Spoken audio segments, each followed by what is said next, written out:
Oh jeez, oh my, there I go again. You don't score enough, I mean no offense. Yo, what's up YouTube? It's your boy Moose and welcome back to the channel, and today we are back with another episode of our Houston Comets expansion franchise. Of course, in our last episode we got through our second season, which saw our team just miss the playoffs by 1 point. Patrick Kane absolutely lit it up in his first season here with the Houston Comets. As you guys can see, he put up 102 points in a full 82 game season, and Bedard had a fantastic rookie season as he had 83 points in 78 games played. So we are of course picking up where we last left off in our last episode. We are here at the beginning of free agency, and I think the guy that I've got my eye on here is William Nylander. He's just 28 years old. He's an 88 overall. Of course, we've already got Patrick Kane on the team, but he is 35 years old, so I don't know how much longer he's going to be around for the Houston Comets. So I like the idea of signing a guy like William Nylander to be the eventual replacement for Patrick Kane. So the only issue that we have, as you guys can see, we have 50 out of 50 contracts, so we're going to have to make a move here in order to free up some space so that we can sign William Nylander. So taking a look at our contracts, we've got 30-year-old Frank Vatrano. He's only got 1 year left on his deal at $4.9 million. He is the worst player that we have out of all of our right wings on our main roster. So I think we're going to go ahead and try to move on from Frank Vatrano to free up that space for William Nylander. He actually has pretty decent trade value, so let's go ahead and see what kind of offers we get for him. So a third and a fifth prospect, third and a fourth, 2 third rounders from Boston. That's pretty decent. Third and a sixth, prospect and a fourth. Brent Burns in a 5th rounder, 2 thirds from Dallas, so the same offer from Boston, 2 thirds from the New York Rangers. So yeah, we're starting to see that value. He's pretty much worth a 3rd rounder plus. All right, I think we're going to go ahead and we're going to make a trade with the New York Rangers. They're offering 2 third rounders, but I'm going to edit this trade. Let's see if we can go ahead and get a 2nd rounder. So we're going to remove these 2 third rounders. We are going to go, oh, they actually don't have a 2nd rounder in 2025. So let's see if we can get the 2nd rounder in 2026 and see if maybe we can get one of these 4th rounders here in 2025. So a 2nd rounder in 2026 and a 4th rounder in 2025 for Frank Vatrano. Let's see if they'll make this trade. And they've rejected the trade offer. All right, it was worth a shot trying to see if they would do the 2nd rounder and the 4th, but let's just go ahead and make this trade for the 2 third rounders. All right, perfect. So they have accepted that trade. So Frank Vatrano is now off the team. We picked up 2 third rounders, and we should now have the roster space to go ahead and sign William Nylander. Yeah, baby. Yeah. Let's go ahead and look at what he's looking for. So he's looking for a 7-year deal at $8.3 million a season. There are 2 other teams that we are competing with for William Nylander, the Florida Panthers and the Calgary Flames. So I think it would be a good idea to go ahead and offer a bit more money to Nylander. I'm comfortable offering him $8.75 million a season. So let's go ahead and offer Nylander this contract. This is a massive contract, but William Nylander, 28 years old, medium elite potential. He's already an 88 overall. So let's go ahead and offer this contract, and hopefully he's going to sign with us. All right, so let's go ahead and advance a couple of days. Let's see if William Nylander signs his contract with us. And let's go. William Nylander has accepted his contract. So William Nylander has signed to the Houston Comets on a 7-year deal worth $8.7 million a season. So that is a massive signing here in free agency for our team. William Nylander is now a Houston Comet.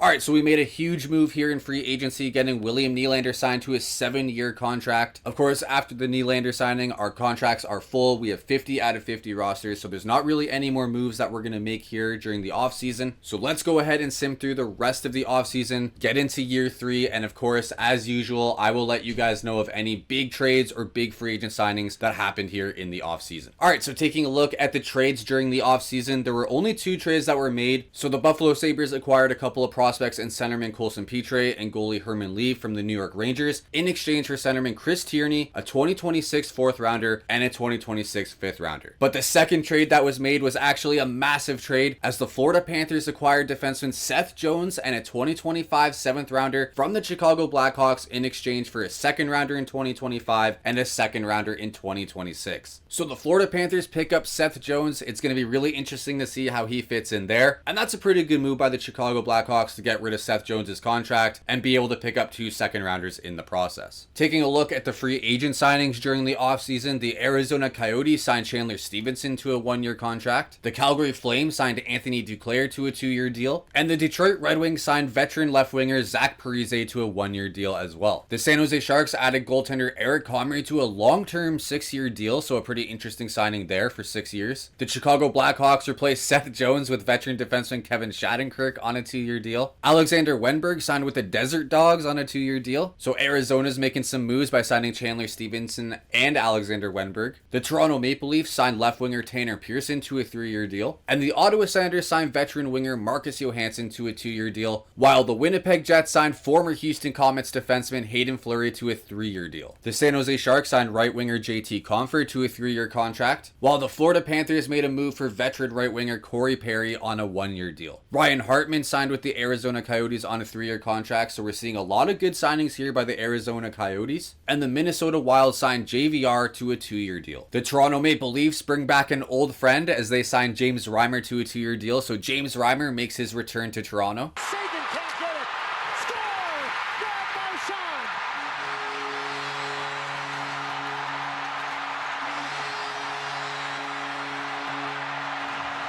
And the San Jose Sharks stay active here in free agency as they sign Thomas Tatar to a 1-year deal.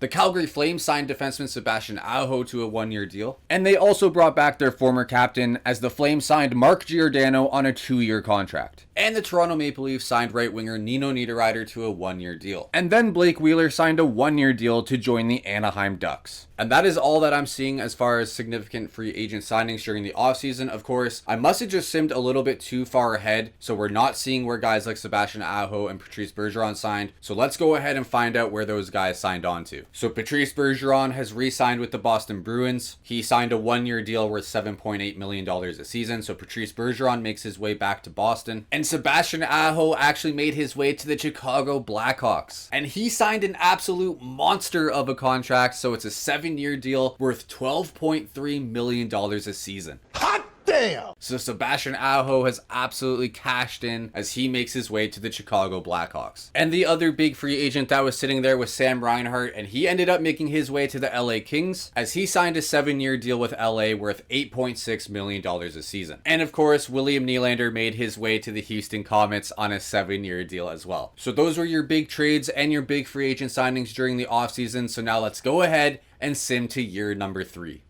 Alright, so here we are at the beginning of our season here in year number 3. As you guys can see, our first game of the season is on the road against the Chicago Blackhawks, who of course signed Sebastian Aho during free agency. So that should be a really exciting matchup. Of course, as usual, we are going to head in and we are going to watch that game. But before we do that, we are going to go ahead and take a look at our team lineups, our team contracts, and our captains and jersey numbers. So going ahead and really quickly taking a look at our jersey numbers and our captains and assistants. Felipe Richardson, who is going to be a rookie this season, we of course selected him with our first ever draft pick in the history of our Houston Comets franchise. He is going to be wearing number 12 for his NHL debut. William Nylander, our newest player and our big free agent signing during the offseason, he is going to be wearing number 29. Of course, Patrick Kane already has number 88. So I gave William Nylander number 29 because that was the number that he wore with the Toronto Maple Leafs before he switched to number 88. Patrick Kane, of course, will once again be our captain. Connor Bedard will, of course, be one of our assistant captains. And Sam Girard will be our other assistant captain. So taking a look at our team lineup, on our first line, we've got William Nylander playing the left wing, with Connor Bedard at center and Patrick Kane on that right side. And they are at a +5 line chemistry, so that first line is looking absolutely nasty. I like it a lot.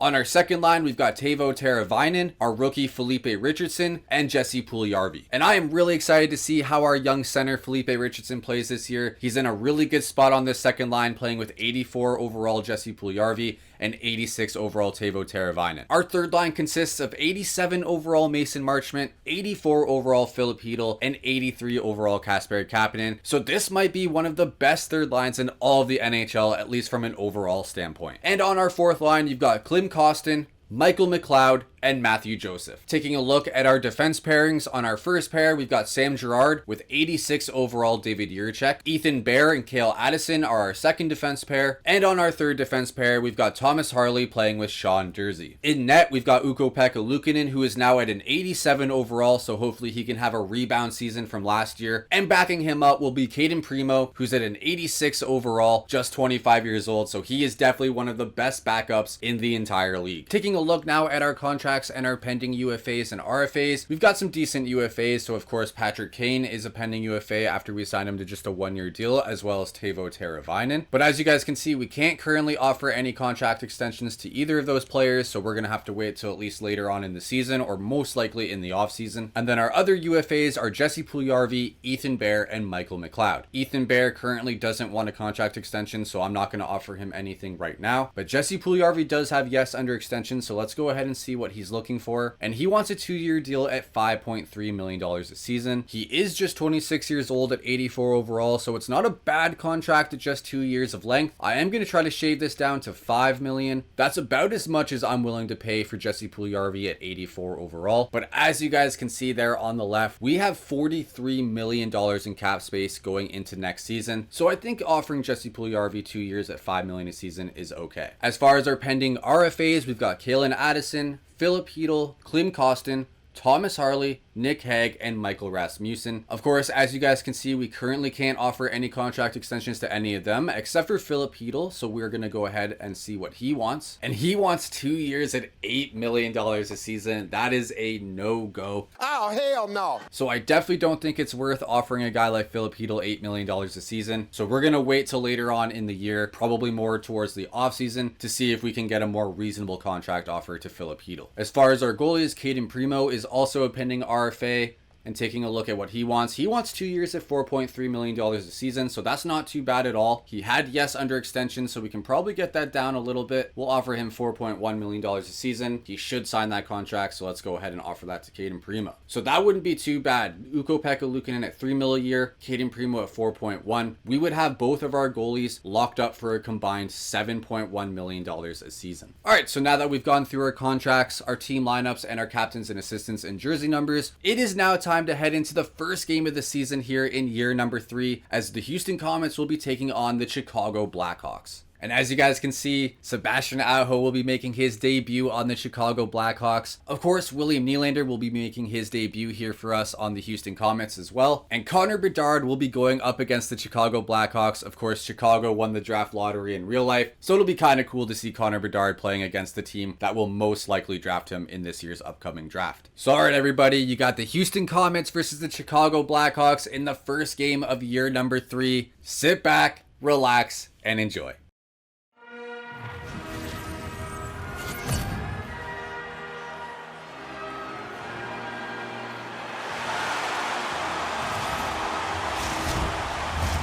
And we are about set to drop the puck on this season.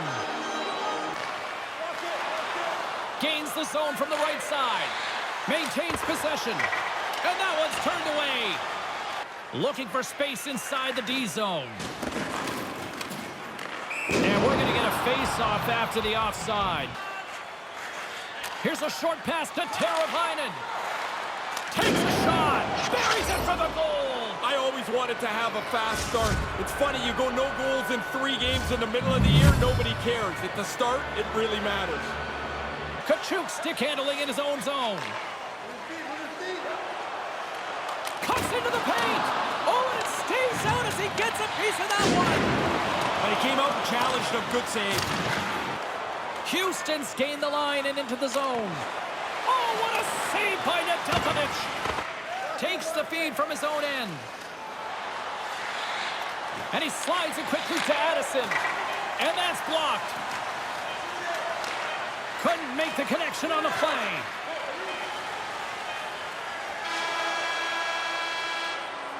Both teams had a chance to recharge. And the officials set to drop the puck here on period number 2. And he slides it quickly to Carlson. Here's a shot. And he gets just enough of it to keep it out for the back of the net. Oh, monstrous hit in the corner there. Fires the one-timer. Big time stop. Already has the assist in his hand. He'd love to get his first NHL goal. James, he looks pretty confident with the puck on his stick here. Denies him in close. Sometimes you're... He almost lost it for a second there, but regains control of the puck. Moves it to the middle. And he denies that great opportunity there. Feeds the puck up to Nylander. Shot! Turned aside with a glove by Nedeljkovic. Directed over to Aho. Carlson's got the puck. Moves it quickly over to Vlasic. Oh, the ref didn't like that whack. Right in the slot. Here's the official call. Well, their lead now depends on their penalty killers as they're shorthanded. Nice zone entry from the middle. Quick feed to Kurashev. Makes the save. Moves it to Kurashev. Takes the feed. And the puck dies with the trapper save. From the left side, takes it at center. That was amazing! What a save by Nedeljkovic! Let's get the call.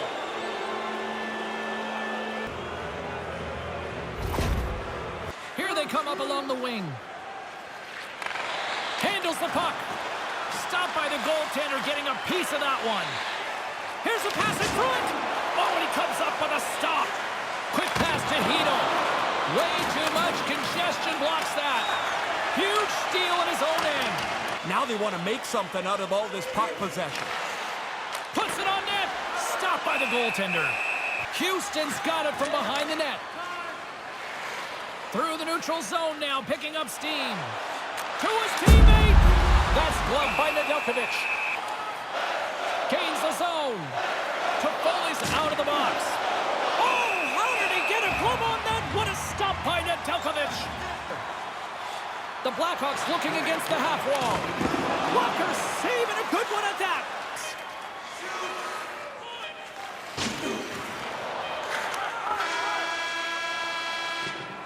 Period number 3 just moments away as the official signals both teams into position. Houston's got it in their own zone. Fires it on net. He scores! I believe a colleague of ours likes to call those back-to-back. Yeah, the coaches want you to stay aggressive after you score. They do that, and they're able to put another one up on the board. You're down 1, you feel like you're 1 shot away, and now the mountain seems so high you've got to climb. And they're going to go.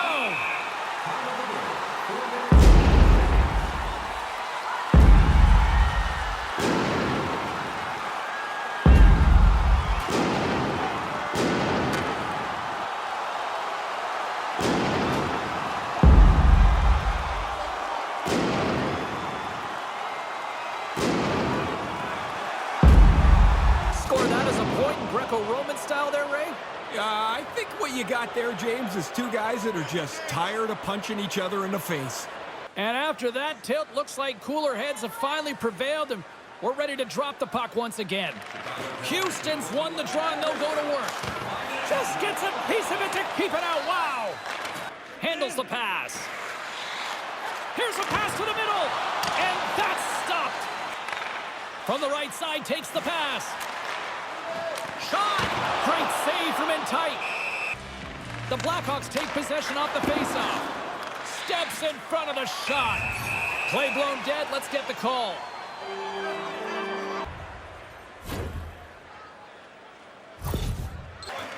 They gain the offensive zone from the middle. Centering pass! He scores! What an opportunity and delivers!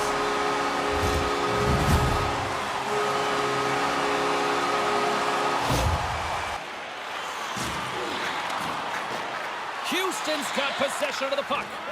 And now he moves it to Marchment. Oh, and he rocked him.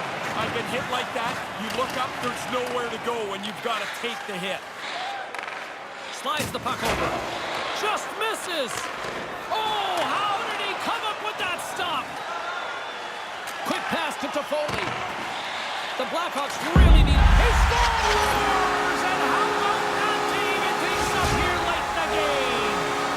Well, they just stayed at it, James. I don't know if there's anything particularly beautiful about the play, but it doesn't even matter. You keep plugging away and look for the tying goal. Pokes it away in his own end.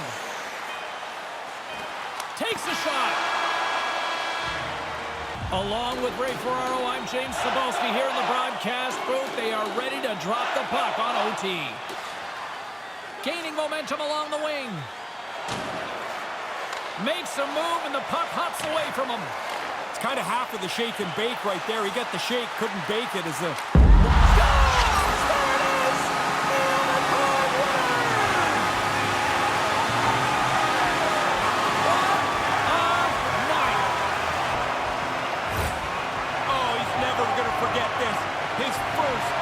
goal. This is worth a phone call home after the game.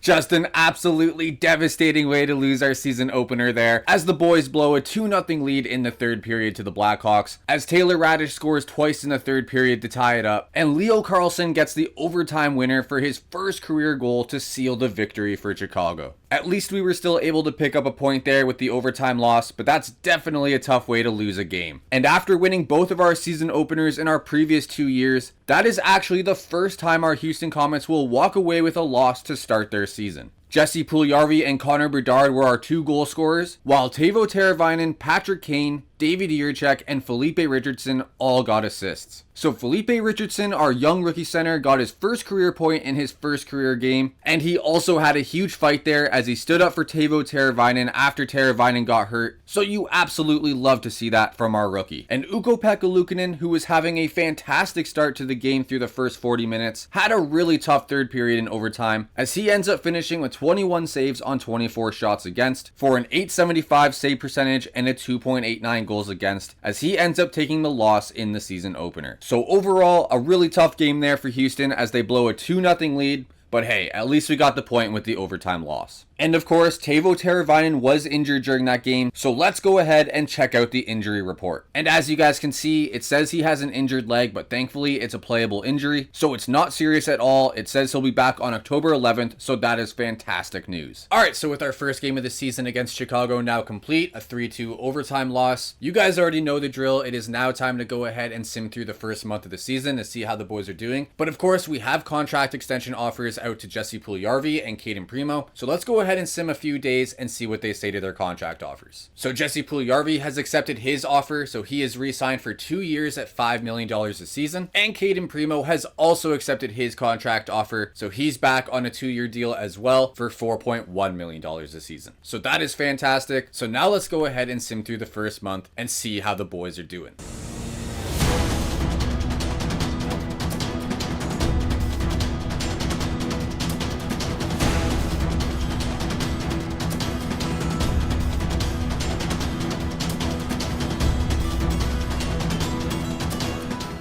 And alright, the boys are doing great after the first month of the season. We have a 9-4-1 record through our first 14 games, good enough for first place in the Central Division. So that is exactly what the doctor ordered. Of course, after missing the playoffs in our first 2 seasons, this is the year where I expect us to take that big step forward and make the playoffs. So being in first place in the division after the first 14 games of the season, that is a great sign that we are well on our way to doing just that. Connor Bedard is leading the way for the Houston Comets with 13 points in 14 games, as he's got 7 goals and 6 assists. And Mason Marchment, Patrick Kane, and Philip Hedl all have 10 points, and they all have 3 goals and 7 assists. And William Nylander is having an okay start to his tenure here with the Houston Comets, as he's got 9 points in his first 14 games, but he's got 8 assists and only 1 goal. So I'd like to see his goal scoring take a step forward here as we advance through this season. And Ukko-Pekka Luukkonen is having a great start to his second year as the starter here in Houston, as through 12 games he has an 8-3-1 record with 1 shutout, a .920 save percentage, and a 2.41 goals against average. And Kane Primo has only appeared in 2 games so far. He has a 1-1 record with a really great .957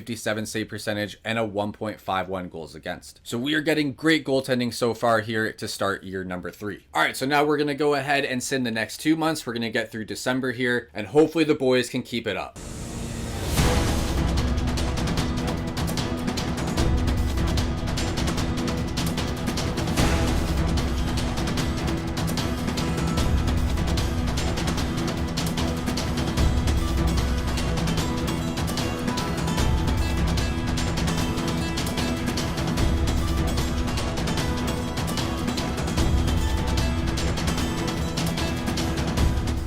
And after simming through those 2 months through December, we now have a record of 19-15-4, so it was a bit of a tougher stretch there for the boys. We now sit in 4th place in the Central Division through our first 38 games with 42 points. As you guys can see, we've still got that blue star beside our name, so we are still in a playoff spot, so that's good. But there's no doubt that that was a bit of a tougher stretch for us there. Patrick Kane is now our leading scorer as he has 30 points through 38 games with 13 goals and 17 assists. Connor Bedard is right behind him with 28 points through 38 games games with 13 goals and 15 assists, and Willie Nylander's got 27 points with 4 goals and 23 assists. Our rookie center Felipe Richardson has 17 points in 38 games as he sits at 7 goals and 10 assists. Taking a look at our goaltending here through the first half of the season, Ukko-Pekka Luukkonen has appeared in 34 games with a record of 17, 14, and 2 with 1 shutout, as well as a .911 save percentage and a 2.74 goals against. And Kane Primo has appeared in 7 games with a 2-2-2 record with a .929 save percentage and a 2.29 goals against. So now we are going to go ahead, we are going to sim another 2 months. We are going to get here to the day before the trade deadline, and depending on how we do here, there is a definite possibility that we are going to have to make some moves at the trade deadline and make sure that we are able to be a playoff team this year, because that is our goal for this season, is to make the playoffs. If we were to miss the playoffs for a 3rd straight season, that would definitely be a huge L for our team.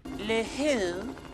The her. So alright, let's go ahead and sim all the way up to the day before the trade deadline.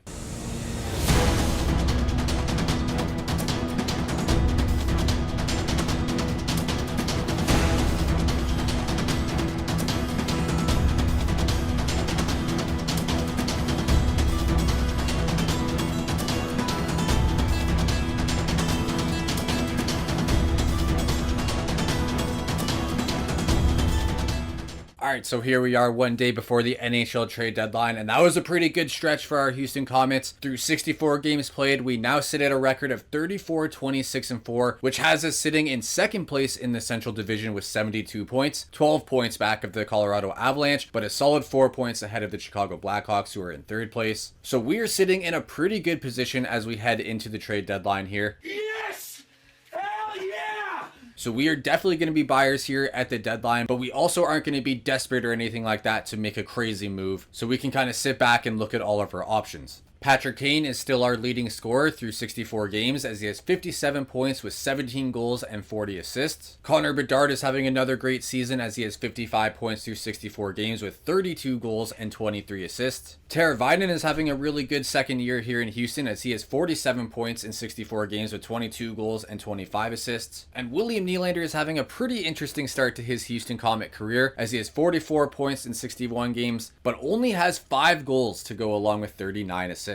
And our rookie center Felipe Richardson is having a pretty solid rookie season as he has 33 points in 64 games with 15 goals and 18 assists. Ukko-Pekka Luukkonen has played a ton of games as he's appeared in 55 games with a record of 28, 22, and 2 with 1 shutout, a .908 save percentage, and a 2.95. And Kane Primo in his 15 games played has a 6, 5, and 2 record with a .914 save percentage and a 2.7 goals against average. Taking a look at our UFAs and our RFAs before we head into the trade deadline. So Patrick Kane, Teravainen, Ethan Bear, and Michael McLeod are our pending UFAs. And Patrick Kane and Teravainen both have yes under extension. So let's go ahead and take a look at what they want. Of course, Patrick Kane is now just a top 9 potential. His overall has been going down as he now sits at only an 86. And he only wants a 1-year deal at just $6 million a season. So we'll shave that right down to 6 on the dot. So I'm okay with offering him that contract. Obviously, he's an aging player. His overall is going down. But at just 1 more year at $6 million a season, I think it's worth offering him this contract, so let's go ahead and offer Patrick Kane that. Teuvo Teravainen, on the other hand, he wants 3 years at $6.6 million a season. Of course, he's 30 years old, so I think I'll offer him a 2-year deal, but his asking price goes way up. It goes all the way up to 7.1.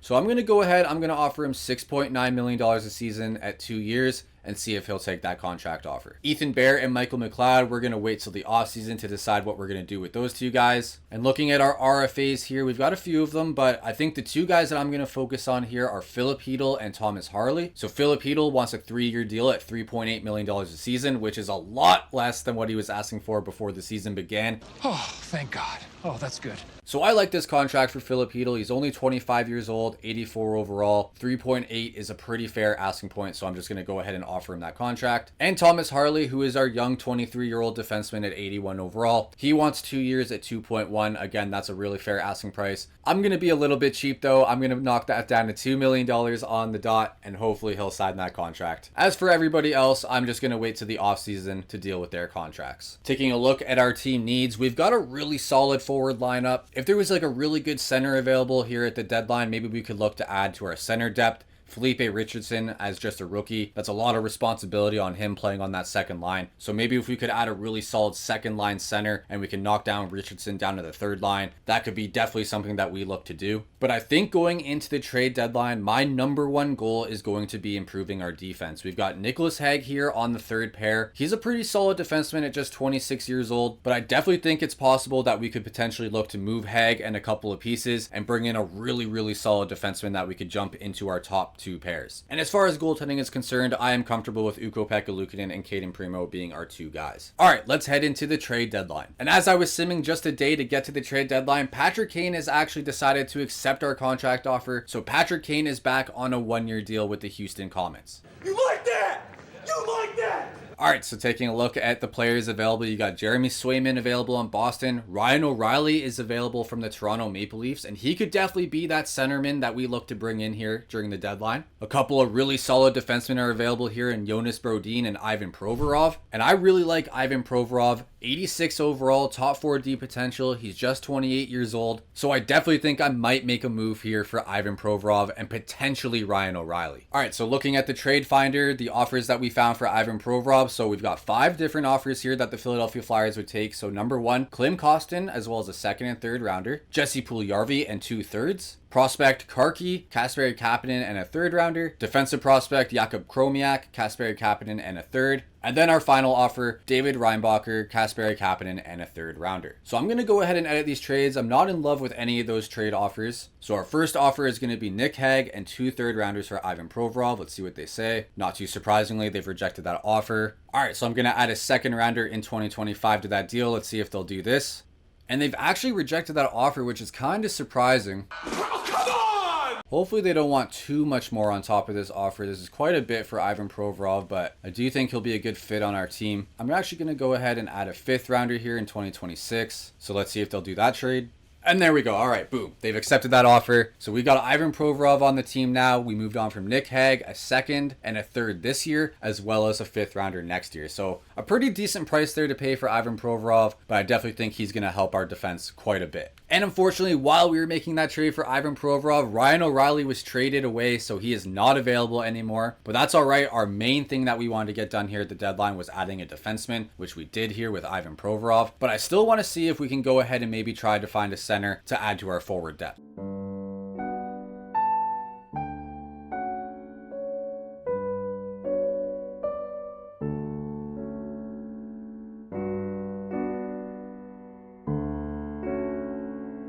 See, now that's some bullshit. All right, so taking a look at the big trades that were made during this year's deadline, the Ottawa Senators made a huge trade with the Washington Capitals as Ottawa acquired centerman Evgeny Kuznetsov as well as a 2026 third rounder from Washington in exchange for a 2025 second rounder, defenseman Paul Fisher, and 2 others. So that was a massive trade to start the trade deadline. The Calgary Flames beat us to the punch as they were the ones to acquire centerman Ryan O'Reilly as well as Nino Niederreiter from the Toronto Maple Leafs in exchange for prospect Gavin Brindley, defenseman Yan Kuznetsov, and 2 others. And then the Pittsburgh Penguins also made a pretty big trade as they acquired defenseman Damon Severson from the Minnesota Wild in exchange for a 2026 second rounder and a 2025 third rounder. The San Jose Sharks acquired defenseman Jakub Slavin from the Carolina Hurricanes in exchange for a 2026 second rounder, centerman Noah Gregor, and a 2026 fourth rounder. And of course, we made our trade for Ivan Provorov as we acquired him from the Philadelphia Flyers in exchange for defenseman Nicholas Hague, a second rounder, as well as 2 others, which of course was a third rounder and a 5th rounder. And the Edmonton Oilers brought back a former player as they acquired Adam Larson from the Seattle Kraken in exchange for prospects Vincent Collard and Luca D'Amato. The Winnipeg Jets picked up a couple of veterans from the Seattle Kraken in Yanni Gord and Trevor Moore in exchange for prospect Sala Monson, a 2026 third rounder, as well as defenseman Ranford. The Edmonton Oilers picked up defenseman TJ Brody as well as winger Matthias Janmark from the Philadelphia Flyers in exchange for a second rounder in 2026 and a third rounder in 2025. And then the Vancouver Canucks and Carolina Hurricanes made a trade as Vancouver acquired left winger Max Domi and a 2026 5th rounder from Carolina in exchange for defenseman Brandon Montour and a 2026 third rounder. The Dallas Stars picked up some grit as they acquired Yakov Trenin as well as a 2026 4th rounder and a 2025 5th rounder from the Washington Capitals in exchange for defensive prospect Artem Grushnikov and forward prospect Antonio Stranges. The Montreal Canadiens and the Toronto Maple Leafs made an extremely rare trade between their 2 teams as Montreal acquired right winger Calle Jarnkrok as well as 2 third-round picks from the Maple Leafs in exchange for a couple of prospects in Lukas Dragicevic and Philip Massar. The Florida Panthers brought in veteran winger Phil Kessel as well as defenseman Brayden McNabb from the Vegas Golden Knights in exchange for a couple of prospects in Sam Miskevich and Cole Schwindt as well as a 3rd rounder. And in our final trade of the trade deadline, the Nashville Predators brought in defenseman Zach Whitecloud from the Vegas Golden Knights in exchange for a 2026 2nd rounder as well as right winger Colton Sissons. So that was actually a pretty solid trade deadline. There was a number of really good trades. Of course, we were able to pick up Ivan Provorov. We were looking for a defenseman, so overall a really solid trade deadline.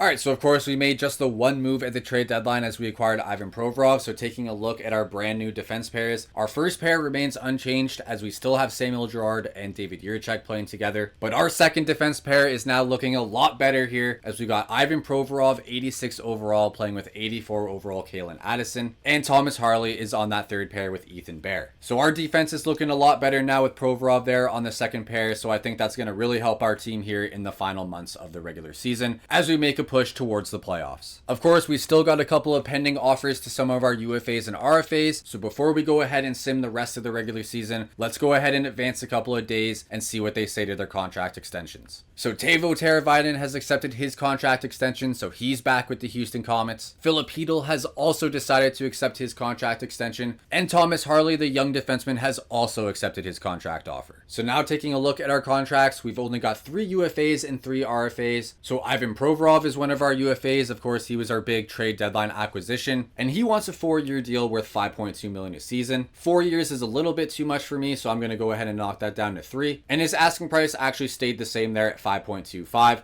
So I'm going to go ahead and I'm going to offer him $5 million a season at 3 years, and we'll see if Ivan Provorov will accept that contract. So let's go ahead and advance another day and see if we can get a response from Provorov. We take the win there against St. Louis, advance another day. And there we go, Ivan Provorov. He has accepted his contract with us. So Ivan Provorov, after being acquired at the trade deadline, he is going to be back for another 3 years beyond this season. Yeah, boy. Alright, so with all of our contracts handled and us getting through the trade deadline, all that's left to do now is move on to the end of the season and sim through the rest of the year. Will the Houston Comets make their first ever playoff appearance? Let's find out.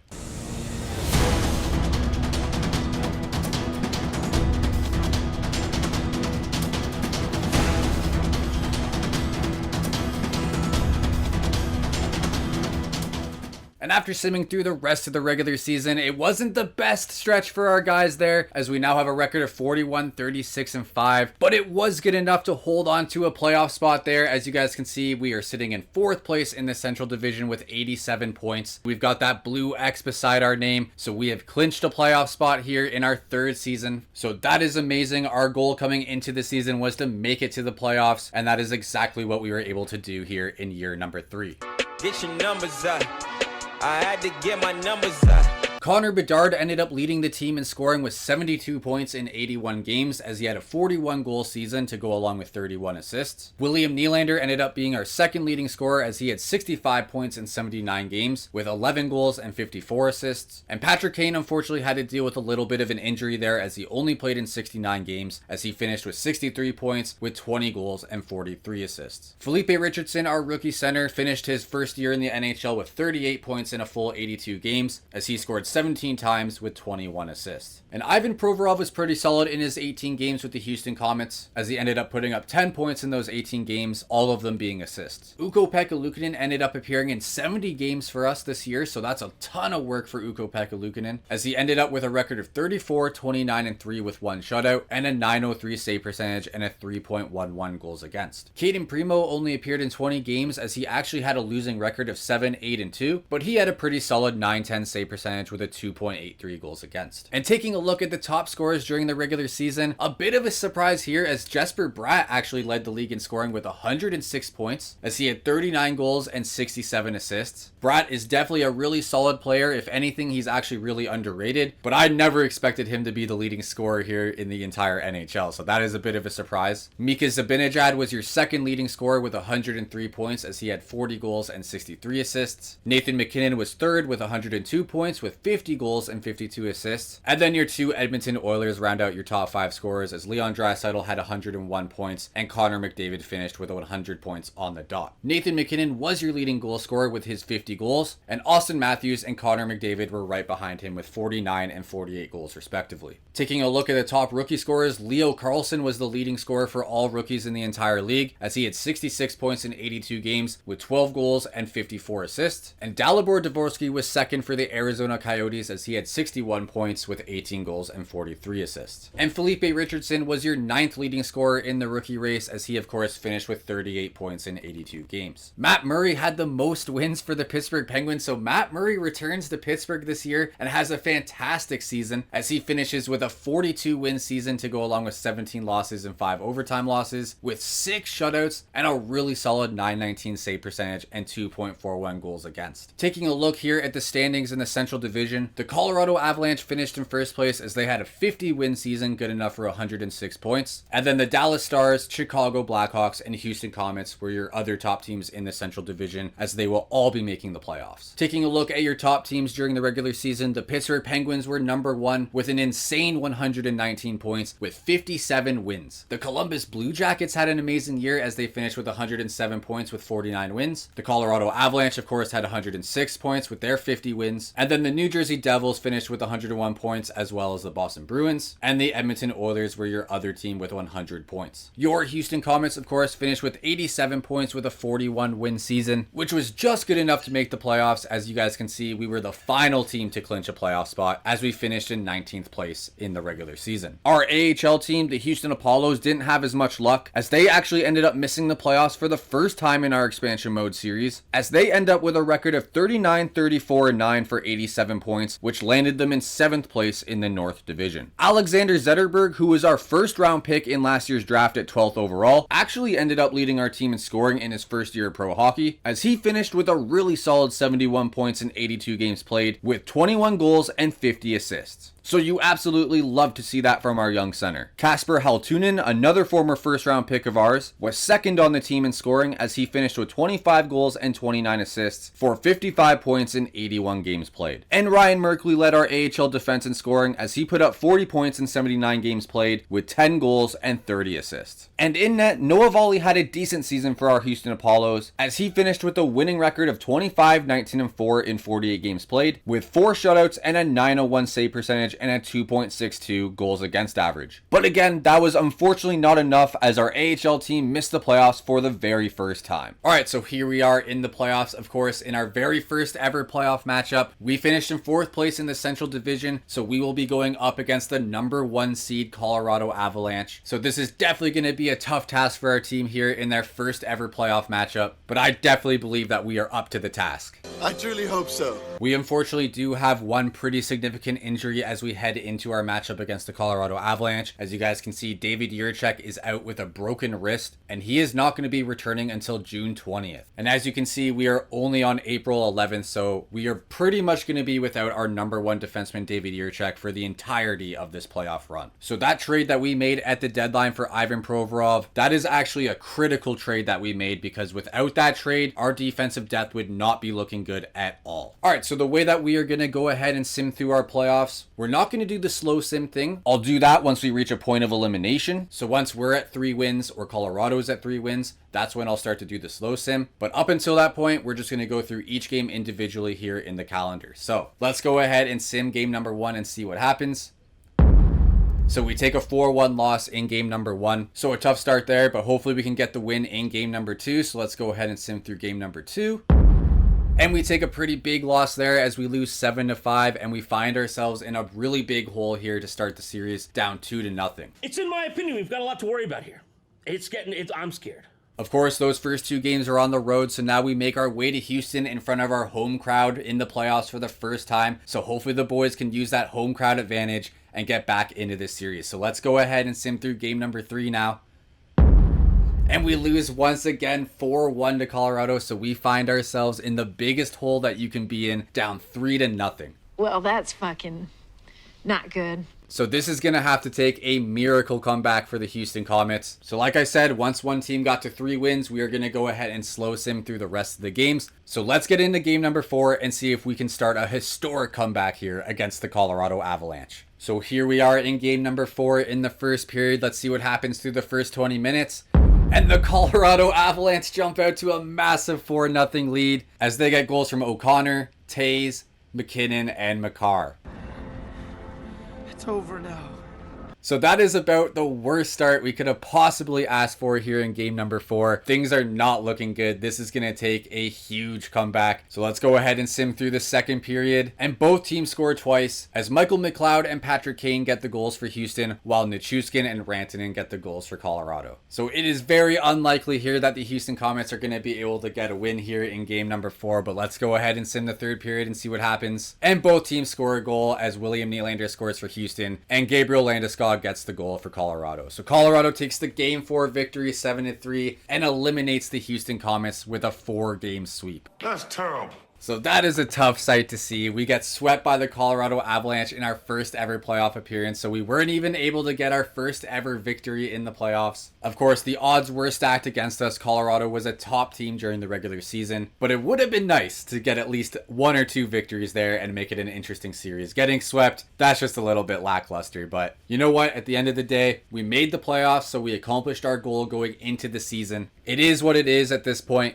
We're just going to have to take this experience and build on it for next season. Alright, so with our playoff experience done in just 4 games, let's go ahead and sim through the rest of the playoffs and see who wins the Stanley Cup. And the Boston Bruins win the Stanley Cup for a second time in 3 years here in our Houston Comets expansion franchise, as they of course won the Stanley Cup in year number 1. If only we had been able to make that move for Patrice Bergeron at the trade deadline. That would have potentially have made a huge difference here. And as you can see, the Boston Bruins ended up taking down the Colorado Avalanche in 6 games in the Stanley Cup final, as they beat Carolina 4-1 in round 1, beat Tampa Bay 4-2 in round 2, beat the New Jersey Devils 4-2 in the Eastern Conference Finals, and then of course took the 4-2 series victory against Colorado in the Stanley Cup final. David Pastrnak led all skaters in scoring during the playoffs with an outstanding 30 points in 23 games, as he had 12 goals and 18 assists. Patrice Bergeron was also fantastic during the playoffs for Boston, as he had 26 points in 23 games with 12 goals and 14 assists. Nathan McKinnon, Mikko Rantanen, and Charlie McAvoy round out your top 5 scorers during the playoffs. So the Boston Bruins, of course, win the Stanley Cup, their second in 3 years. The Pittsburgh Penguins were your President's Trophy winners with the best record at the end of the regular season. Jesper Bratt was the Art Ross Trophy winner as he led the NHL in scoring during the regular season. Leon Draisaitl was the MVP as he took home the Hart Memorial Trophy. Dougie Hamilton won the James Norris as this year's top defenseman. Jack Hughes was the winner of the Lady Byng Trophy. And Dalibor Dvorsky actually won the Calder Trophy for the Arizona Coyotes, which is actually a bit of a surprise considering that Leo Carlsson was the leading scorer among all rookies. But regardless, Dvorsky takes home the award. David Pastrnak won the Conn Smythe Trophy as the MVP during the playoffs. Matt Murray ends up taking home the Vezina Trophy as this year's top goalie. Alex Barkov took home the Selke Trophy as this year's top defensive forward. Leon Draisaitl took home the Ted Lindsay Award. And Nathan McKinnon took home the Rocket Richard Trophy as this year's top goal scorer with 50 goals. Alright, so those were your top scorers during the playoffs as well as the award winners this year. So now let's go ahead and make our way to the NHL draft. And as we take a look at the results of the draft lottery this year, there were absolutely no surprises that occurred, so everybody stayed in their original spots. So the Nashville Predators will be picking at number 1 overall, the Vegas Golden Knights will be picking at number 2, and then the St. Louis Blues, Arizona Coyotes, and Detroit Red Wings round out your top 5. Taking a look at the top prospects in this year's draft, the number 1 guy here is centerman Michael Misa, and he has a medium franchise potential, so it looks like the Nashville Predators are going to be getting a franchise player on their hands at number 1 this year. And then you've got a bunch of medium elite guys here in Corey Fitz, Cohen Deming, Victor Eklund, Jordan Gavin, and Anton Frundell. So the top part of this draft is definitely looking really solid. And heading into the draft this year, we have our first rounder. We actually don't have our second rounder this year, but we've got our 3rd, 4th, 5th, 6th, and 7th rounders. Alright, so we actually have the 18th overall pick as we head into the draft this year. Of course, we just made the playoffs. But before we make our pick at 18, let's find out what happens with the first 5 picks. So unsurprisingly, Misa does go first overall to the Nashville Predators. He's an 83 overall with medium franchise potential, so the Predators get a great player to build around there. With the second overall pick, the Vegas Golden Knights take centerman Mikulski. He's an 80 overall with medium elite potential, so another really good pick there. At number 3, the St. Louis Blues take centerman Corey Fitz. He's 79 overall with medium elite potential. And the Arizona Coyotes take our first defenseman of the draft as they take defensive defenseman Cohen Domingue. He's a 79 overall with medium elite potential. And rounding out our top 5 picks in this year's draft, the Detroit Red Wings take left winger Victor Eklund, who is an 80 overall with medium elite potential. So a really good pick there from Detroit at number 5. Alright, so here we are with pick number 18. This is going to be our first pick in this year's draft. And with our first pick, I am debating between these two players. I'm looking at defenseman Jonas Wu as well as Gaspard Racine. Now, Jonas Wu, our scouts are completely sure that he is a medium top 4D potential. As you can see, they have 4 bars there on the scouting list. Whereas with Racine, they think he's a medium elite potential, but they only have 1 bar, which means they are very inaccurate. But he does have that gem beside his name, as you guys can see there. So we can go with the safe pick here with taking the defenseman Wu, who we know for sure is a top 4 defenseman. Or we could take a bit of a gamble here and take the centerman Racine, who our scouts are a lot less sure about. This is a tough decision.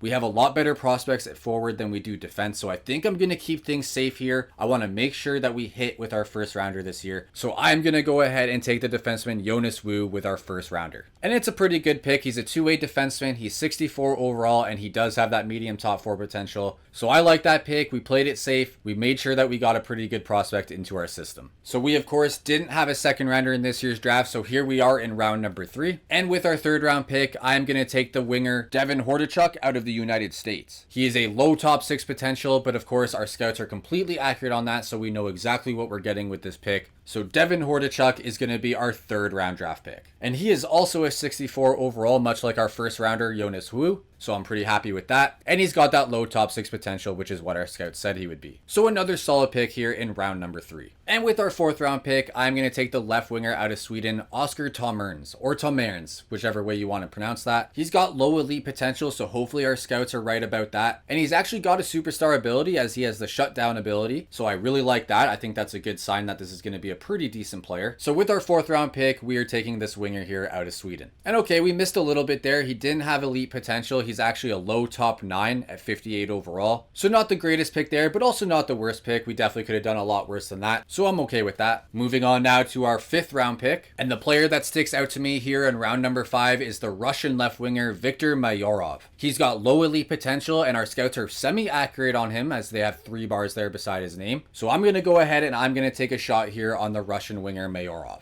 And he doesn't have elite potential, but he is low top 6, so that's pretty decent here in the 5th round. And he's got a 50 overall. So again, he's not exactly what we thought he was going to be, but he's still a pretty decent prospect here to pick up in round number 5. Taking a look now here in round number 6, we've got a pretty decent defensive prospect here. He's got low top 4D potential and our scouts are completely accurate on that, so I like that a lot. And we've been on a bit of a run of taking forwards here since our first rounder, so I want to go ahead here and take another defenseman with our 6th rounder. So we are going to go ahead and select Corey Curry out of the USA. So he does have that low top 4D potential. He's only 49 overall, so he's a bit of a raw prospect, but that's all right. I wanted to take another defenseman, get another defensive prospect into our system, so we'll take that pick. And with our final pick in the NHL draft here in the 7th round, I'm going to take a bit of a gamble here with the right winger out of Finland, Tero Korpikari. He's got low elite potential. Our scouts have 2 bars beside his name, so we don't exactly know what we're going to get here with this pick, but of course this is a 7th rounder, so I don't mind taking a bit of a gamble. And we do end up missing with this pick. He's got low bottom 6 potential, 56 overall, so unfortunately he's likely just going to be an AHL player for us at best. But again, here in the 7th round, it was worth the shot. So that rounds out our draft class this year. So we took Jonas Wu at number 18, Devin Hordachuk at number 84, Oskar Tomerns at number 117, Viktor Mayorov at 150, Corey Curry at 183, and then of course Korpikari at 216 in the 7th round. So it wasn't the greatest draft in the world, but it also wasn't the worst. We picked up a couple of solid prospects here in the draft, so we'll take it. So taking a look at our contracts now as we head into the offseason, I'm going to sign 2 of our prospects that we drafted in this year's draft. I'm going to go ahead and I'm going to sign Jonas Wu as well as Devin Hordachuk to their entry-level contracts. And then all these other rookies, I'm just going to go ahead and I'm going to leave them be. I'll just let them return to their junior teams. As far as UFAs are concerned, we only have 2 UFAs, so we've got defenseman Ethan Bear as well as centerman Michael McLeod. And as you guys can see here, our depth at the center position is really good. We've got 93 overall Connor Bedard, 85 overall Felipe Richardson. Hedel is also an 85 overall, and Hepe Niemi is now an 81 overall. So I think I'm going to go ahead. I'm going to let Michael McLeod go, so we're going to go ahead and release Michael McLeod.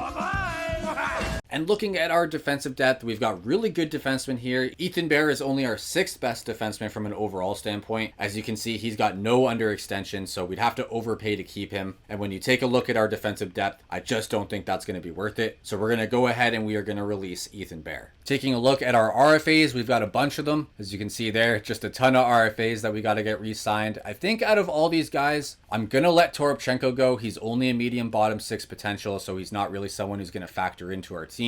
So I'm going to go ahead, I'm going to release him. But as far as all these other RFAs are concerned, I'm going to go ahead and offer them contracts or at least qualify them. Kalen Addison wants 3 years at $4.9 million a season. I'm going to knock that down to 2 years. And his asking price went down to $4.875. So let's see if we can get him signed to $4.5. I think that's a pretty fair contract for Kale Addison. So let's go ahead and offer him that. And Klim Kostin wants 3 years at $2.8.